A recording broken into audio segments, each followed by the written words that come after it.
തിരിച്ചടി ഇതാണ്, ഞങ്ങൾ ആ തിരിച്ചടി നൽകിയിരിക്കുന്നു. ഇനി പാകിസ്ഥാൻ പ്രകോപിപ്പിച്ചാൽ ഇതിനേക്കാൾ ശക്തമായ നിങ്ങൾ ഡിസ്പ്രപ്പോർഷനേറ്റ് ആയ അടി ഞങ്ങളുടെ ഭാഗത്തു നിന്നുണ്ടാവും എന്ന് ഇന്ത്യ വ്യക്തമാക്കിയിരുന്നു. പക്ഷേ പാകിസ്ഥാൻ വീണ്ടും പ്രകോപനവുമായി വീണ്ടും അടുത്ത ദിവസം വരുന്നു.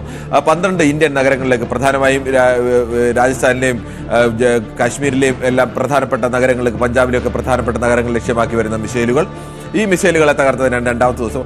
അന്നും വാർത്താ സമ്മേളനം നടത്തി ഇന്ത്യ വളരെ കൃത്യമായി ഇന്ത്യയുടെ നിലപാട് പ്രഖ്യാപിച്ചു. ഞങ്ങൾക്ക് നേരെ വരുന്ന ആക്രമണങ്ങളെയാണ് ഞങ്ങൾ തകർക്കുന്നത്. ആ ആക്രമണങ്ങൾക്ക് ഈ തരത്തിലേക്കുള്ള തിരിച്ചടി ഉണ്ടാവും. ഇനിയും നിങ്ങൾ നിർത്തിയാൽ ഇന്ത്യ ആദ്യം കയറി ആക്രമിക്കില്ല. പാകിസ്ഥാൻ ഇനി ഇങ്ങോട്ട് ആക്രമിച്ചാൽ ഈ ശക്തമായ തിരിച്ചടി ഉണ്ടാവും. അത് ഡിസ്പ്രപ്പോർഷനേറ്റ് ആവും ആ തിരിച്ചടി എന്നുകൂടി പറഞ്ഞു വെക്കുന്നുണ്ട്. കാരണം നിങ്ങൾ അടിക്കുന്നത് പോലെയുള്ള പ്രതിരോധം മാത്രമായിരിക്കില്ല ഞങ്ങളുടെ ഭാഗത്തു നിന്നുണ്ടാകുന്നത്. പ്രതിരോധത്തിനൊപ്പം അതിനേക്കാൾ ശക്തമായ ഒരു തിരിച്ചടി കൂടി ആ സമയത്തുണ്ടാവും. അല്ലാതെ ഞങ്ങളായി മുൻകൈ എടുക്കില്ല. പക്ഷേ അതിനുശേഷവും പാകിസ്ഥാന്റെ ഭാഗത്തുനിന്ന് വീണ്ടും ആക്രമണം ഉണ്ടാകുന്നു, ഇന്ത്യയുടെ ഭാഗത്തുനിന്ന് തിരിച്ചടി ഉണ്ടാകുന്നു, വീണ്ടും ആക്രമണവും തിരിച്ചടിയും ഒക്കെ ഇന്നലെ രാത്രിയിലടക്കം ഉണ്ടായി. ഇന്നലെ 26 സ്ഥലങ്ങളിലേക്കാണ് പാകിസ്ഥാൻ ഇന്നലെ രാത്രി ഇന്ത്യയിൽ ലക്ഷ്യമിട്ടത്. അവിടേക്കൊക്കെ പ്രധാനപ്പെട്ട മിസൈലുകളൊക്കെ വരുന്നു. ആകെ പാകിസ്ഥാന് 1 ലക്ഷ്യം പോലും പാകിസ്ഥാന് കണ്ടെത്താൻ കഴിഞ്ഞില്ല. ഡൽഹി അടക്കം ലക്ഷ്യമിട്ടുള്ള മിസൈലുകളൊക്കെ 2 ദിവസം മുമ്പ് പരീക്ഷിച്ച മിസൈൽ അടക്കമാണ് ഡൽഹി അടക്കമുള്ള കേന്ദ്രങ്ങളിലേക്ക് പാകിസ്ഥാൻ വിടുന്നത്. പക്ഷേ അത് ഹരിയാനയിലെ സിർസയിൽ വെച്ച് കൃത്യമായി തന്നെ ആളൊഴിഞ്ഞ ഒരു പാടത്തിലേക്ക് തന്നെ വീഴുന്ന ജനവാസ മേഖലയിൽ എവിടെയും ഈ മിസൈലുകൾ നമ്മൾ തകർക്കുമ്പോൾ ആ മിസൈലുകൾ തകർന്നു വീഴുന്നത് ഒരു ജനവാസ മേഖലയിലേക്കാണെങ്കിൽ സ്വാഭാവികമായും തകർന്നു വീണാലും പ്രശ്നങ്ങളുണ്ടാകും. പാകിസ്ഥാന്റെ മിസൈലുകളൊക്കെ, ഇന്ത്യയിലേക്ക് വന്ന മിസൈലുകൾ ഇന്ത്യ തകർത്തിട്ടത് കറാച്ചിയുടെ മുകളിൽ വെച്ച് അല്ലെങ്കിൽ ലാഹോറിന്റെ മുകളിൽ വെച്ചൊക്കെയാണ്. അത് വളരെ കൃത്യമായി അങ്ങനെ തന്നെ തകർത്തിടുന്നതാണ്. നിങ്ങൾ തകർത്തിട്ടാൽ അത് വന്നു വീഴുന്നത് നിങ്ങളുടെ ആളുകളുടെ മുകളിൽ തന്നെയാണ്. പക്ഷേ ഇന്ത്യയിലേക്ക് വരുന്ന പാകിസ്ഥാൻ മിസൈലുകളെ തകർത്തിട്ടത് ആളൊഴിഞ്ഞ മേഖലയിൽ തന്നെ വന്ന് വീഴണം എന്നുള്ള ലക്ഷ്യത്തിൽ തന്നെയാണ്. ആകെ ഒരു ഡ്രോണിന്റെ വിഷയത്തിൽ മാത്രമാണ് പാകിസ്ഥാന് ഒരു ലേശമെങ്കിലും ലക്ഷ്യം കാണാൻ കഴിഞ്ഞു എന്ന് പറയുന്നത്. 100 കണക്കിന് ഡ്രോണുകൾ ഇന്ത്യയിലേക്ക് അയച്ചുകൊണ്ടിരിക്കുന്നു. 26 കേന്ദ്രങ്ങളിലേക്ക് ഈ ദീർഘദൂര മിസൈലുകൾ, അത്യാധുനിക മിസൈലുകൾ തന്നെയാണ് അവർ അയക്കുന്നത്. ആ മിസൈലുകൾ അയച്ചുകൊണ്ടിരിക്കുന്നു. അതിൽ 26 മിസൈലുകളും ഇന്ത്യക്ക് തകർക്കാൻ കഴിഞ്ഞിട്ടുണ്ട്. ചില മിസൈലുകളും ചില ഡ്രോണുകളുടെയൊക്കെ അവശിഷ്ടങ്ങൾ വീണ് ചില പരിക്കുകളും ചില അത്യാവശ്യം ചില സ്ഥലങ്ങളിലൊക്കെ ചില അപകടങ്ങളും ഒക്കെ പറ്റിയിട്ടുണ്ട്. പക്ഷെ അതെല്ലാം ഒരു പാകിസ്ഥാനെ സംബന്ധിച്ച് ഒരു 100% എന്ന് പറയുന്നിടത്ത് ഒരു 5% വിജയം പോലും നേടാൻ അവർക്ക് കഴിയുന്നില്ല. നമ്മുടെ പ്രതിരോധ സംവിധാനങ്ങൾ അത് ഏതെടുത്തായാലും ഒരാൾ തുടർച്ചയായി കല്ലെറിഞ്ഞുകൊണ്ടിരിക്കുകയാണെങ്കിൽ അതിനെ തടഞ്ഞുകൊണ്ടിരിക്കാൻ ഒരു കല്ലൊക്കെ ചിലപ്പോൾ തെറ്റി വന്ന് ദേഹത്ത് വീണാം എന്ന് പറയുന്നത് പോലെയാണ്. ഒരെണ്ണമൊക്കെ അതും പൂർണ്ണമായ ലക്ഷ്യസ്ഥാനത്തേക്ക് എത്തിയില്ല എങ്കിൽ പോലും അതിൻ്റെ അവശിഷ്ടങ്ങളൊക്കെ വന്ന് വീണ് പ്രശ്നങ്ങളുണ്ട്. ഇപ്പോൾ ഡൽഹിയിലേക്ക് വന്ന ഈ മിസൈലൊക്കെ ഹരിയാനയിലെ സിർസയിൽ വെച്ച് അല്ല തകർക്കുന്നത്, ഏതെങ്കിലും ഒരു പ്രധാനപ്പെട്ട ജനവാസ കേന്ദ്രത്തിന് മുകളിൽ വെച്ചാണ് ഇന്ത്യ തന്നെ തകർക്കുന്നതെങ്കിൽ സ്വാഭാവികമായും ആ മിസൈലിന്റെ അവശിഷ്ടങ്ങൾ ആയിട്ട് വരുന്ന സ്ഥലത്ത് നമ്മൾ തന്നെ അതിനകത്ത് ആ ദൃശ്യങ്ങളൊക്കെ കാണാം.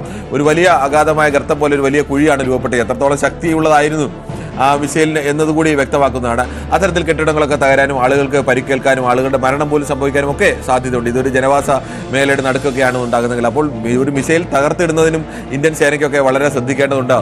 നമുക്ക് ലക്ഷ്യസ്ഥാനത്തിന് മുമ്പ് തകർത്തിടുക എന്നുള്ളതാണ് ഏറ്റവും പ്രധാനപ്പെട്ട ലക്ഷ്യം.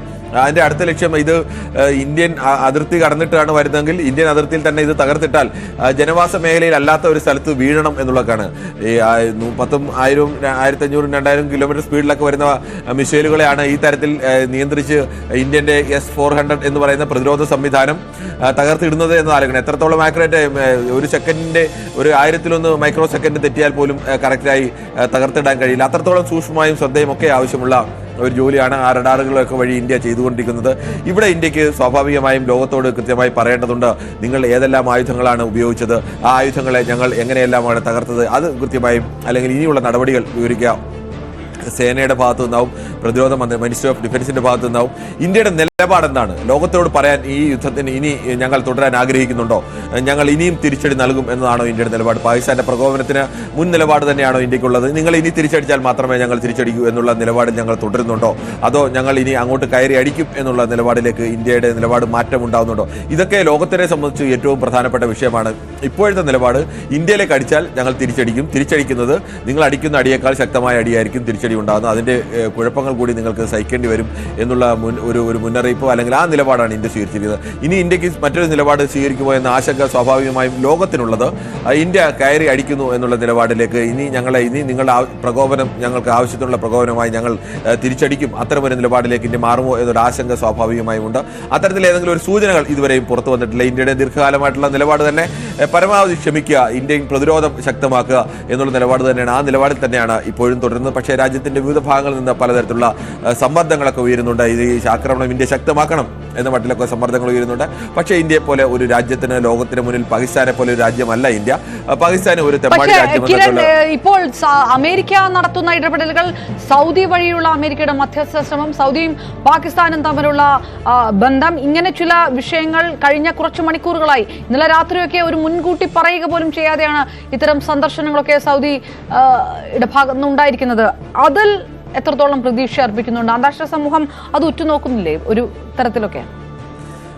അപർണ, ഇതിൽ ഏറ്റവും പ്രധാനപ്പെട്ട ഒരു വിഷയം, ഇന്ത്യയെ സംബന്ധിച്ച് ഇന്ത്യ അങ്ങനെ ഒരു യുദ്ധം ആഗ്രഹിക്കുന്ന രാജ്യമല്ല എന്നുള്ളതാണ്. ഇത് ഇന്ത്യയുടെ ആഭ്യന്തര സുരക്ഷയ്ക്ക് നേരെ വെല്ലുവിളി വരുമ്പോൾ അതിനെ പ്രതിരോധിക്കുക എന്നുള്ള നയമാണ് ഇന്ത്യ ഇപ്പോഴും സ്വീകരിച്ചുകൊണ്ടിരിക്കുന്നത്. അല്ലാതെ ഒരു പൊതു ആളുകൾ പറയുന്നത് പോലെ ഇന്ത്യ പാകിസ്ഥാനുമായി നാളെ യുദ്ധം ചെയ്ത് അങ്ങനെ ഒരു യുദ്ധത്തിലേക്ക് പോകണം എന്ന് ആഗ്രഹിക്കുന്നില്ല.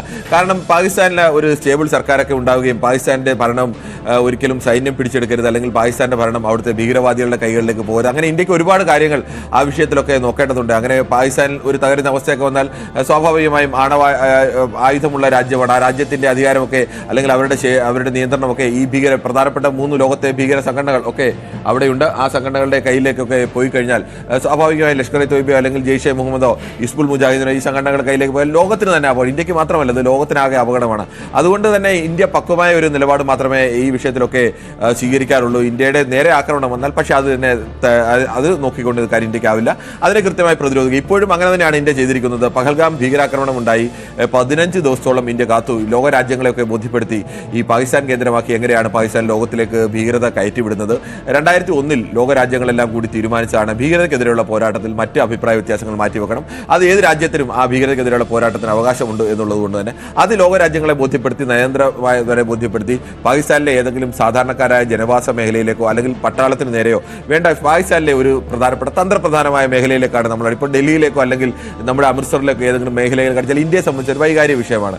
അപ്പോൾ ഇന്ത്യ അങ്ങനെ ഒരു പാകിസ്ഥാൻ മേൽ പ്രകോപനം ഉണ്ടാകുന്ന ഒരു ലക്ഷ്യവും കാണാതെ പാകിസ്ഥാൻ വളർത്തുന്ന പാകിസ്ഥാനിലെ ഈ 3 പ്രധാനപ്പെട്ട ലഷ്കർ-ഇ-തൊയ്ബയുടെയും ജെയ്ഷെ മുഹമ്മദിന്റെയും ഹിസ്ബുൾ മുജാഹിദിന്റെയും പ്രധാനപ്പെട്ട 9 കേന്ദ്രങ്ങൾ തെരഞ്ഞെടുത്ത് അവരുടെ പരിശീലന കേന്ദ്രങ്ങൾ, അതോടൊപ്പം തന്നെ ഈ മസൂദ് അസറിന്റെ ഒക്കെ വീട്, അദ്ദേഹത്തിന്റെ 10 കുടുംബാംഗങ്ങൾ മരണപ്പെടുന്നു, അവരുടെ റൌഫ് എന്ന് പറയുന്ന അവരുടെ ഓപ്പറേറ്റിംഗ് ചീഫ് കൊല്ലപ്പെടുന്നു.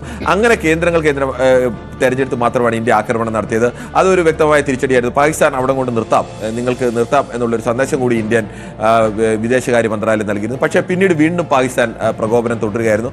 അപ്പോഴാണ് ഇന്ത്യയിലേക്ക് വിട്ട 12 നഗരങ്ങളിലേക്ക് വിട്ട മിസൈലുകൾ ഇന്ത്യയുടെ S-400 എന്ന് പറയുന്ന ലോകത്തെ തന്നെ ഏറ്റവും അത്യാധുനികമായ ഒരു വ്യോമ പ്രതിരോധ സംവിധാനം. മിസൈലുകൾ എവിടെ നിന്നെങ്കിലും ഉയരുന്നത് കണ്ടു കഴിഞ്ഞാൽ ആ മിസൈൽ 600 കിലോമീറ്റർ അകലത്ത് വെച്ച് തന്നെ ട്രാക്ക് ചെയ്യാനും 400 കിലോമീറ്റർ പരിധിയിലേക്ക് കടന്നു കഴിഞ്ഞാൽ അതിനെ ആകാശത്ത് വെച്ച് തന്നെ അടിച്ച് താഴെയിടാനും അതിന് ഏത് ലക്ഷ്യസ്ഥാനത്ത് എവിടെ വെച്ച് വേണം അടിച്ചിടണമെന്നൊക്കെ തീരുമാനിച്ച് അടിച്ചിടാൻ കഴിയുന്ന സംവിധാനമൊക്കെ ഉള്ളതാണ്. അത് ഫലപ്രദമായി ഉപയോഗിച്ചു. ഇനിയെങ്കിലും നിങ്ങൾ നിർത്തൂ എന്നുള്ളൊരു സന്ദേശം ലോകത്തിന് ഇന്ത്യൻ വിദേശകാര്യ മന്ത്രാലയം നൽകി.